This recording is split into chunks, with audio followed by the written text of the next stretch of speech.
ಇವತ್ತಿನ ಕಷ್ಟ, ಇವತ್ತಿನ ಹಸಿವು, ಇವತ್ತಿನ ಕಷ್ಟ ಮತ್ತು ಇವತ್ತಿನ ಹಸಿವು ನನಗೆ ಜೀವನ ಕಲಿಸ್ತದೆ. ಇವತ್ತು ಕಷ್ಟ ಐತಿ, ಹಸಿವಿನಿಂದ ಬಳಲಾಕತ್ತೇನಿ ಅಂತ ಹೇಳಿ ಅದಕ್ಕೆ ಬೇರೆ ಥರ ಅದನ್ನು ಭಾವಿಸಬಾರ್ದು. ಯುವಕರಿಗೆ ಹೇಳೋದಿಷ್ಟ, ಯಾರು ಭಾಳಷ್ಟು ಕಷ್ಟಪಡ್ತಾರೋ ಅವ್ರು ಮುಂದೆ ಬರ್ತಾರೆ, ಯಾರು ಕಷ್ಟಪಡೋದಿಲ್ಲ ಅವ್ರು ಮುಂದೆ ಬರೋದಿಲ್ಲ. ಈ ಶಾರ್ಟ್ ಟರ್ಮ್ ಮೆಥಡ್ ಒಟ್ಟು ಇರೋದಿಲ್ಲ. ಯಾವತ್ತೂ ರಾಜಮಾರ್ಗದೊಳಗೆ ಹೋಗ್ಬೇಕು. ದೊಡ್ಡ ದೊಡ್ಡ ಊರಿಗೆ ಹೋಗ್ಬೇಕಂದ್ರೆ, ದೊಡ್ಡ ದೊಡ್ಡ ಮಹಲ್ಗಳಿಗೆ ಹೋಗ್ಬೇಕಂದ್ರೆ, ದೊಡ್ಡ ದೊಡ್ಡ ಅರಮನೆಗೆ ಹೋಗ್ಬೇಕಂದ್ರೆ ಅಲ್ಲಿ ಕಂಟಿದಾರಿ ಮುಳ್ಳುದಾರಿ ಇರೋದಿಲ್ಲ. ರಾಜಮಾರ್ಗದೊಳಗೆ ನಡೆದು ಹೋಗ್ಬೇಕು. ಶಾರ್ಟ್ಕಟ್ ಏನೂ ಇರೋದಿಲ್ಲ. ಅದಕ್ಕೆ ಯಾವುದು ಶಾರ್ಟ್ಕಟ್ ವಿಚಾರ ಮಾಡಲಾರ್ದಂಗೆ ಕಷ್ಟಪಟ್ಟು ಮುಂದೆ ಬರಬೇಕು. ಮತ್ತು ಯಾವುದೇ ನೆಗೆಟಿವ್ ಥಾಟ್ ಇಟ್ಕೋಬಾರ್ದು. ಇದೇನು ಇದಾಗೋದಿಲ್ಲ ಮಾಡೋದಿಲ್ಲ ಅನ್ನುವಂಥದ್ದು ಇಟ್ಕೋಬಾರ್ದು. ಮನುಷ್ಯ ಮನಸ್ಸು ಮಾಡಿದ್ರೆ 1 ಗಂಟೆ 10 IAS ಮಾಡ್ಬೋದು. ಒಬ್ಬ ವ್ಯಕ್ತಿ ಹುಟ್ಟಿದ ಮೇಲೆ ದೇವರು ಹುಲ್ಲು ಮೇಯಿಸೋದಿಲ್ಲ ಅನ್ನುವಂಥದ್ದನ್ನ ನಂಬಿ ಬಂದವ್ರು ನಾವು. ಅವಂದೇನು ಕಷ್ಟ ರೀ, ಅದ್ರ 100 ಪಟ್ಟು ಕಷ್ಟವನ್ನು ನಾನು ಕಷ್ಟದೊಳಗೆ ಜಳಕ ಮಾಡಿ, ಕಷ್ಟದ ಅರಿಬಿನ ಹಾಕ್ಕೊಂಡು, ಅದನ್ನು ಹಾಕಿ, ಅದನ್ನು ಹೊತ್ಕೊಂಡು, ಏನು ಎಷ್ಟು ಬ್ಯಾಡದು ಅಂಥ ಕಷ್ಟದೊಳಗೆ ನಮ್ಮನ್ನು ಬೆಳೆಸಾಳ. ಅಷ್ಟು ತ್ರಾಸಿನೊಳಗೆ ನನ್ನ ಸ್ನೇಹಿತರಿಗೂ ಗೊತ್ತು, ನನ್ನ ಕ್ಲಾಸ್ಮೇಟ್ಸಿಗೂ ಗೊತ್ತು, ನನ್ನ ಇಡೀ ಓಣಿ ಒಳಗೆ ಎಲ್ಲರಿಗೂ ಗೊತ್ತು. ಅದಕ್ಕೆ ನಾನು ಅವ್ನಿಗೆ ಹೇಳಿದೆ, ನೀ ಹೋಗು, ಅಲ್ಲಿ ನಮ್ಮ ಓಣ್ಯಾಗ ಒಂದು 4 ಮಂದಿನ ಕೇಳಿ ಬಾ, ಬೆಳಗ್ಗೆ ಮಂತು ಅಂದ್ರೆ ಏನಂತೇಳಿ ಹೇಳ್ತಾರೆ ನಿನಗೆ, ನೀನು ಇಂಥದಕ್ಕೆಲ್ಲ ಹೆದರಬಾರ್ದು, ಎಂಥ ಗಂಡಸು ಅಂತ ಹೇಳಿ ಹೇಳಿದೆ. ಪ್ಲಸ್ ಆ ತಾಯಿಯರ ಅಂಥ ತಾಯಿ ಏನ್ರಿ, ಒಬ್ಬ ತಾಯಿ ಮಗುವಿಗೆ ವಿಷ ಕುಡಿ ಅಂತ ಹೇಳ್ತಾರ, ಅಥವಾ ವಿಷ ಕುಡಿಬೇಕಂತ ಸುಮ್ಮನೆ ಇರ್ತಾರ, ತೆಗೆದು ಕೊಡೋದಿಲ್ಲ ತಾಯಿ ಅದಕ್ಕೆ. ಅದಕ್ಕೆ ನೀ ಎಂಥ ತಾಯವ ಅಂತ ಕೇಳಿದೆ. ಸ್ಪಷ್ಟವಾಗಿ ಹೇಳ್ತೇನೆ, ಯಾವತ್ತೂ ಹುಟ್ಟಿದ ಮೇಲೆ ಈಸ್ಬೇಕು, ಇದ್ದು ಜಯಿಸ್ಬೇಕು. ರೈಟ್, ಏನಾರ ಮಾಡಿ ಬದುಕಬೇಕು. ಸಾಧನೆ ಸಿದ್ಧಿಗೆ ರಂಗ್ ಇಂಪಾರ್ಟೆಂಟ್ ಅಲ್ರಿ. ಒಬ್ಬ ಹಮಾಲ ಫೇಮಸ್ ಆಗ್ತಾನೆ, ಒಬ್ಬ ಕಸ ಹೊಡೆಯೋ ಫೇಮಸ್ ಆಗ್ತಾನೆ. ಹೌದಾ ಇಲ್ಲ? ಮುನ್ನಾಬಾಯಿ ಸಿನಿಮಾ ನೋಡಿರಿಲ್ಲ? ಅದ್ರೊಳಗೆ ಕಸ ಹೊಡಿ ಮುದುಕ ಭಾಳ ಫೇಮಸ್ ಆಗ್ಯಾನ. ಹೌದನೇನು? ಶ್ರದ್ಧೆಯಿಂದ ಕಸ ಹೊಡಿತಿದ್ದಾವ. ಅದಕ್ಕೆ ಅವ್ರಿಗೆ ಹೇಳೋದು ಇಷ್ಟೇ, ಎಲ್ಲ ಜನರಿಗೆ, ಬಡತನ ಅದೇನೇನು ಶಾಶ್ವತ ಅಲ್ಲ, ಅದನ್ನ ಮೀರಿ ನಿಲ್ಬೋದು. ಆದ್ರೆ ನಮ್ಮ ವ್ಯಕ್ತಿತ್ವ ಏನೈತಲ್ಲ ಅದು ಶಾಶ್ವತ. ಬಾಲ್ಯ ಭಾಳ ಕಷ್ಟದಾಯ್ಕಿತ್ತು ರೀ. ಅದನ್ನು ಈ ಒಂದು ಸಣ್ಣ ಇಂಟರ್ವ್ಯೂನೊಳಗೆ ಹೇಳೋಕ್ಕಾಗೋದಿಲ್ಲ. ಬರೆದ್ರೆ ಸಂಪುಟಗಳಷ್ಟು ಪುಸ್ತಕ ಹಾಕಾವ. ಆದ್ರೆ ಒಂದು ಸ್ವಲ್ಪ ಹೇಳಕ್ಕೆ ಇಷ್ಟಪಡ್ತೀನಿ. ಬಹಳಷ್ಟು ಕಷ್ಟ. ಉಣ್ಣಾಕೂ ಇಲ್ಲ, ತನ್ನಕ್ಕೂ ಇಲ್ಲ, ಎದೆದಕ್ಕೂ ಇಲ್ಲ. ಇನ್ನೇನು ಪೂರ್ತಿ ತಾಯಿ ಮಡ್ಲಲ್ಲಿ ಸಿನಿಮಾದೊಳಗೆ ಎಲ್ಲ ಮಕ್ಕಳಿಗೂ ವಿಷ ಕೊಟ್ಟು ತಾನು ಸಾಯ್ಬೇಕಲ್ಲ, ಅಂಥ ಪರಿಸ್ಥಿತಿ ಇದ್ರೂ ಕೂಡ ನಮ್ಮವ್ವ ನಮ್ಮನ್ನು ನೀರು ಕುಡಿಸಿ ಬೆಳೆಸಿದ್ಲು. ಧೈರ್ಯದಿಂದ ಇರುನು, ಇಂದಿಲ್ಲ ನಾಳೆ ನಮ್ಮದು ಒಂದು ದಿವಸ ಬಂದ ಬರ್ತತಿ ಅಂಥೇಳಿ ಆ ದಿವಸ ಇವತ್ತು ಬಂದತಿ. ಭಾಳ ತ್ರಾಸನಾಗ ಬದುಕಿವಿ ನಾವು. ನನಗೆ ಹಾಕೊಳಕ್ಕೆ ಚಪ್ಪಲ್ ಇಲ್ಲದೆ ಯೂನಿವರ್ಸಿಟಿ ಒಳಗೆ PG ಮಾಡೀನಿ.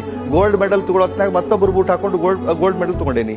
ಮತ್ತೊಬ್ಬರು ಕೋಟ್ ಹಾಕೊಂಡು, ಮತ್ತೊಬ್ಬರು ಅರ್ಬಿ ಹಾಕೊಂಡು ಸಾಲಿ ಕಲ್ತೀವಿ. ಭಾಳಷ್ಟು ಕಷ್ಟ. ನಾನು ಟ್ಯೂಷನ್ ಹೇಳಿದ್ರೆ PG ಒಳಗೆ ಒಬ್ಬ ಡಾಕ್ಟರ್ ಮಗಗೆ ಟ್ಯೂಷನ್ ಹೇಳ್ತಿದ್ದೆ. ನನಗೆ ಫೀ ಏನು ಗೊತ್ತಾನೆ? ಮುಂಜಾನೆ ಅಷ್ಟ ಅಂದ್ರೆ ಅದಕ್ಕೂ ತ್ರಾಸಿತ್ತು ನಮಗೆ. ಭಾಳ ಕಷ್ಟ ಅದಾವ. ಅದನ್ನು ಇಷ್ಟು ಟೈಮ್ನೊಳಗೆ ಹೇಳ್ಕೊಳಕ್ಕಾಗೋದಿಲ್ಲ. ಬಟ್ ಆ ಕಷ್ಟವನ್ನು ನೆನೆಸ್ಕೊಂಡ ನಾವು ದಿನಾಲೂ ಊಟ ಮಾಡ್ತೀವಿ. ಇವತ್ತು DC ಬಂಗ್ಲೆದೊಳಗೆ ನಮ್ಮವ್ವ ನಾನು ಡೈನಿಂಗ್ ಟೇಬಲ್ ಮೇಲೆ ಕುಂತು ಉಣ್ಬೇಕಂತಂದ್ರೆ ನಾವು ಪ್ರತಿಯೊಂದನ್ನು ಖಾರ ರೊಟ್ಟಿ, ಎಣ್ಣೆ ತಿಂದದ್ದು, ಉಪವಾಸ ಮಲ್ಕೊಂಡದ್ದು, ನೀರು ಕುಡಿದು ಮಲ್ಕೊಂಡದ್ದು, ಅದನ್ನು ನೆನೆಸಿ ಉಣ್ತೀವಿ. ಪಣ ತೊಟ್ಟಿದ್ದೆ. ನನಗೆ PUC ಫಸ್ಟ್ ಇಯರ್ಗೆ ಪಣ ತೊಟ್ಟಿದ್ದೆ. ಏನಂತ, ರೆಡ್ ಲೈಟ್ ಕಾರಿನ ಕನಸು ಅವಾಗ ಬಿತ್ತು. IAS ಅನ್ನೋ ಶಬ್ದ ಅವತ್ತು ನನ್ನ ಕಿವಿಗೆ ಬಿತ್ತು. ಅವತ್ತಿಲಿಂದ ಇವತ್ತಿನ ತನ ಬಿಟ್ಟು ಬಿಡದ ಬಹಳಷ್ಟು ಶ್ರದ್ಧೆಯಿಂದ ಪ್ರಾಮಾಣಿಕವಾಗಿ ಅದ್ರ ಬೆನ್ನು ಹತ್ತಿದೆ. ಅದನ್ನು ಹಿಡ್ಕೊಂಡೇನಿ, ಸಾಕ್ಷಾತ್ಕಾರ ಮಾಡೀನಿ. ಪಣ ಅಲ್ಲ. ನಾನು ಎಲ್ಲ ವಿದ್ಯಾರ್ಥಿಗಳಿಗೆ ನಾನು ಹೇಳ್ತಾರೆ ಏನಂದ್ರೆ ಛಲ ಅಂತ. ಅದೇನು ಬಸವಣ್ಣನ ಛಲ ಅಂತ ಹೇಳ್ತಾರೆ, ಛಲ ಬೇಕು ಶರಣಂಗೆ ಅಂತ ಹೇಳಿ. ಸೊ ಆ ಥರದ ರೊಚ್ಚು ಕಿಚ್ಚು ಅವು ಏನು ಬೇಕಾದಾಗಲಿ ಅದಾಗೋದು. ಸಣ್ಣ ಭಾಳ ಬಂದು ರೀ, ಭಾಳ ಬಿಟ್ಟಿವಿ ನಾವು. ನಮ್ಮ ದೋಸ್ತರೆಲ್ಲ ಹುಚ್ಚದಾನವ, ಏನು ಹಂಗೆ ಓದ್ಕೋತ ಹೊಂಟಾನ, ಅವು ಏನೂ ಆಗೋದಿಲ್ಲಲ್ಲ ಅಂದ್ರೆ. ನಾ ಇವತ್ತು ಇದಾಗೇನಿ ನಮ್ಮ ದೋಸ್ತರೆಲ್ಲ ಸೆಲೆಬ್ರೇಟ್ ಮಾಡಿ ನನಗೆ ನಮ್ಮ ರಾಮದುರ್ಗದೊಳಗೆ ಎಂಥ ದೊಡ್ಡ ಕಾರ್ಯಕ್ರಮ ಮಾಡಿ ನನಗೆ ಸನ್ಮಾನ ಮಾಡಿದ್ರು. ನಿಮಗೆ ಯಾವ ವಯಸ್ಸಿನಾಗ ಅನಿಸ್ತು ಸರ್ ನಾನು ಈ ಥರ PUC ಫಸ್ಟ್ ಇಯರ್ ಇದ್ದಾಗ? ಮ್ಯಾಟ್ರಿಕ್ ಮುಗಿಸಿ ಫಸ್ಟ್ ಇಯರ್ಗೆ ಜಾಯ್ನ್ ಆದ್ನಲ್ಲ, ಅವಾಗ ನಮ್ಮ ಸರ್, ನಾನು ಸೈನ್ಸ್ಗೆ ಹಚ್ಚಿದ್ದೀನಿ ರೀ. ಫಸ್ಟ್ ಕ್ಲಾಸ್ ಆದ್ಮೇಲೆ ಸೈನ್ಸ್ಗೆ ಹಚ್ಬಿಡುದು. ನಾನು ಹಚ್ಚಿದ್ನಿ. ಫೀ ತುಂಬಕ್ಕಾಗಲಿಲ್ಲ. ಬರೀ 260 ರೂಪಾಯಿ ಇತ್ತು, 65 ರೂಪಾಯಿ ಫೀ ತುಂಬಕ್ಕಾಗಲಿಲ್ಲ. 1-2 ತಿಂಗಳು ಸಾಲಿಗೆ ಹೋಗಿ ಆಮೇಲೆ ಫೀ ತುಂಬಲಿಲ್ಲ ಅಂದ್ರೆ ಬಿಟ್ಟು ಬಿಡು ಅಂತಂದ್ರು. ನಮ್ಮ ಮನೆಗೆ ಜಗಳ ತೆಗೆದು ಕೊಡ್ರಿ ಅಂತೇಳಿ. ಎಲ್ಲಿಂದ ಕೊಡ್ತಾರೆ? ಸಾಲಿನ ಬಿಟ್ಬಿಡ್ನಿ ಅಂದರು. ಅದಕ್ಕೆ ಆರ್ಟ್ಸಿಗೆ ಹಚ್ಚು, ಫೀ ಕಡಿಮೆ ಐತಿ ಅಂತ. ಮುಂದೆ ಏನಾರು ಒಳ್ಳೇದಾಕತ್ತೆ ಅಂತಲ್ಲ, ಕಾಲೇಜಿಗೆ ಹೋಗ್ಬೇಕು ಅನ್ನೋ ಆಸೆ ಇದ್ರೆ, ಚಟ ಇದ್ರೆ ಹೋಗು, ಆದ್ರೆ ಆರ್ಟ್ಸಿಗೆ ಹಚ್ಚು, 30 ರೂಪಾಯಿ ಐತೆ ಅಲ್ಲಿ ಅಂತ. ಸೊ 30 ರೂಪಾಯಿ ಫೀ ಕೊಟ್ಟು ಅಲ್ಲಿ ಸಾಲಿಗೆ ಹಚ್ಚಿರ. ನನ್ನ ಓದ್ನಿ. ಅಲ್ಲಿ ನಾನು ಸ್ವಲ್ಪ ಶಣೆ ಇದ್ದೀನಿ ಅಂತ ಮ್ಯಾಟ್ರಿಕ್ ಕನ್ಸಿತ್ತು ಲಾಸ್ಟಿಗೆ. ಅಲ್ಲ, ಮ್ಯಾಟ್ರಿಕ್ದೊಂದು ಭಾಳ ದೊಡ್ಡ ಕಥೆ ಅದ. ಅದು ಸಪ್ರೇಟ್ ಒಂದು ಎಪಿಸೋಡ್ ಹಾಕೈತೆ ಹೇಳಿದ್ರು, 1 ತಾಸಿಂದ. ಅದನ್ನ ಹೇಳಲ್ಲ ಇಲ್ಲಿ. ಇಲ್ಲ, ಅಲ್ಲಿ ಮ್ಯಾಟ್ರಿಕ್ನೊಳಗೆ ನನಗೆ ಆ್ಯಕ್ಚುಲಿ 1ನೇ ತಲಿಂತ 9ನೇ ತನ ನಾನು ಒಟ್ಟ ಪಾಸ್ ಆಗಿದ್ದಿಲ್ಲ. ನನ್ನನ್ನು ಬರೀ ಪಾಸ್ ಮಾಡ್ತಿದ್ರು. ಅಷ್ಟು ದಡ್ಡ ಇದ್ದೆ. ಮತ್ತು ನಾನು ದಡ್ಡ ಅಂತ ಒಪ್ಕೊಂಡಿದ್ದೆ. ಆದ್ರೆ ಒಂದು ಇವೆಂಟ್ನೊಳಗೆ ನಮ್ಮ ಎಲ್ಲ ಸ್ನೇಹಿತರು ಒಂದು ಸಲ 6 ತಿಂಗಳ ಪರೀಕ್ಷೆ ಸಮೀಪ ಬಂದಾಗ ನೀ ಎಷ್ಟು ತಾಸು ಓದ್ತಿಲೆ ನಿಂದು ಎಷ್ಟಲೆ ಅಂತ ಚರ್ಚೆ ಮಾಡಾಕತ್ತಿದ್ವಿ ನಾವು. ಅವಾಗ ಒಬ್ಬ 12 ತಾಸಂದ, ಒಬ್ಬ 16 ತಾಸಂದ, ಹಿಂಗೆ ಎಲ್ಲರೂ ಹೇಳ್ಕೊತ ಒಬ್ಬೊಬ್ರು ಒಂದೊಂದು ಹೇಳಾಕತ್ತಿದ್ರ. ಒಬ್ಬ ಕೇಳಿ ನಿನ್ಲೆ ಅಂತ ನಾನು ಕೇಳ್ದ. ನಾನು ಒಂದು 8 ತಾಸು ಹೇಳ್ಬೇಕಂದು ಆಸೆ ಇತ್ತು. ನಾನು ಬಾಯಿ ಬಿಡ್ಕೊಡ್ದ, ಅವೆಲ್ಲೇ ಬರೀ ಗುಂಡಾಡ್ತಾನ, ಚಪ ಆಡ್ತಾನ, ಒಟ್ಟಾಡ್ತಾನ, ಉಡಾಳ್ಗಿರಿ ಮಾಡ್ತಾನ, ಅವಾಗ ಅಭ್ಯಾಸ ಮಾಡ್ತಾನ ಅಂತೇಳಿ ಅವ ಅಂದ. ಅಂದ್ರೊಳಗೆ ಎಲ್ಲ ದೋಸ್ತರು ಹೋ ಅಂತ ನಕ್ಬಿಟ್ರು. ಅವತ್ತು ನನಗೆ ಹೃದಯಕ್ಕೆ ಇಂಜೆಕ್ಷನ್ ಮಾಡಿದಂಗಲ್ಲ, ಚೂರಿ ಹಾಕಿದಂಗೆ, ದೊಡ್ಡ ಹಾರಿ ಹಾಕಿದಂಗೆ, ಅಷ್ಟು ಕೆಟ್ಟ ಇದು ಇನ್ಸಲ್ಟ್ ಆಯ್ತು. ಭಾಳ ಅಂದ್ರೆ ಭಾಳ ಮನ್ಸಿಗೆ ಹಚ್ಕೊಂಡು ಅವತ್ತು ರಾತ್ರಿ ಎಲ್ಲ ಊಟನ ಮಾಡಲಿಲ್ಲ. ಏನಾಗೈತಿ ಅಂತ ನಮ್ಮ ಹೋಗಿ ಕೇಳಿಳು, ಎಲ್ಲರೂ ಕೇಳಿ ಏನು ಹೇಳಿಲ್ಲ. 1 ದಿವಸ ಹೋತು, 2 ದಿವಸ ಹೋತು, 3 ದಿವಸ ಹೋತು, ಸುಮಾರು 8 ದಿವಸ ಒಂಥರ ಮೆಂಟಲಿ ಅಪ್ಸೆಟ್ ಥರ ಇದ್ದೆ. ಆಮೇಲೆ ಒಂದು ನಿರ್ಧಾರ ಮಾಡಿದೆ, ಏನಂತ, ಇವ್ರು ಯಾರ್ಯಾರು ನಕ್ಕಾರಲ್ಲ ಮಕ್ಕಳು, ಎಲ್ಲ ಸಬ್ಜೆಕ್ಟ್ನಾಗೂ ಇವ್ರೆಲ್ಲರಿಗಿಂತ 1 ಮಾರ್ಕ್ಸ್ ಜಾಸ್ತಿ ತಗೋಬೇಕಂತ ನಿರ್ಧಾರ ಮಾಡೀನಿ. ಒಮ್ಮೆ ಪಾಸ್ ಆಗಲ್ದವ, ಪಾಸ್ ಮಾಡೋದು ಬೇರೆ, ಪಾಸ್ ಆಗೋದು ಬೇರೆ. I was passed. ಸೊ ಅವತ್ತು ನಿರ್ಧಾರ ಮಾಡಿ ಯಾರು ನನ್ನ ನೋಡಿ ನಕ್ಕಿದ್ರಲ್ಲ, ಯಾರು ನಮ್ಮ ದೋಸ್ತರು ಇದ್ರಲ್ಲ, ಅವ್ರ ಕಡೆನ ಕೋಚಿಂಗ್ ತೊಗೊಂಡು ಅವ್ರದ ಬುಕ್ಸ್, ಗೈಡ್ಸ್, ನೋಟ್ಸ್ ಇಸ್ಕೊಂಡು ಒಂದೊಂದು ಅಭ್ಯಾಸ ಮಾಡ್ಕೊತಾರೆ.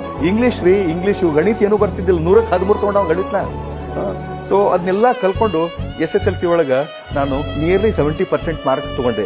ಮತ್ತು ವಿಶೇಷ ಏನಂದ್ರೆ ಯಾರ್ಯಾರು ನಕ್ಕಿದ್ರಲ್ಲ ಅವ್ರು ಎಲ್ಲರಿಗಿನ ಎಲ್ಲ ವಿಷಯದೊಳಗೆ 1, 2, 3 ಮಾರ್ಕ್ಸ್ ಜಾಸ್ತಿ ತೊಗೊಂಡೆ, ಎಕ್ಸೆಪ್ಟ್ ಮ್ಯಾಥಮೆಟಿಕ್ಸ್ನೊಳಗೆ ಅವ 96 ಏನೋ ತೊಗೊಂಡ, ನನಗೆ 63 ಬಂದು. 63 ದಾಟದಲ್ಲ ನನಗೆ, ಫೇಲ್ ಆದ ಅವಾಗ 13, 63 ಅಲ್ಲೇ. ಸೊ ಮ್ಯಾಟ್ರಿಕ್ನೊಳಗೆ ಅನ್ಸಿತ್ತು ನಾ ಶಾಣೆ ಅದ್ದೀನಿ ಅಂತ. ನಾನು ಸೈನ್ಸಿಗೆ ಹೋದ್ನಿ, ಹಚ್ಚಕ್ಕಾಗಲಿಲ್ಲ, ಆರ್ಟ್ಸ್ಗೆ ಹಚ್ಚಿದ್ರು. ಅಲ್ಲಿ ಸೋಷಾಲಜಿ ಮಾಸ್ತರ್ ಒಬ್ಬರಿದ್ರು, ನಾರಾಯಣ್ಕರ್ ಸರ್ ಅಂತ ಹೇಳಿ. ಅವರು ಇಂಪಾರ್ಟೆನ್ಸ್ ಆಫ್ ಸ್ಟಡಿಂಗ್ ಸೋಷಾಲಜಿ ಅಂತ ಹೇಳಿದ್ರು.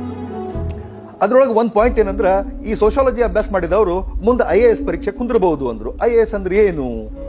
ಅಲ್ಲಿವರೆಗೆ ನಾನು ಒಂದು ಲೆಕ್ಚರ್ ಆಗಿದ್ರೆ ಅಥವಾ ಒಂದು ಟೀಚರ್ ಆದ್ರೆ ಸಾಕಪ್ಪ ಅನ್ಕೊಂಡಿದ್ದೆ.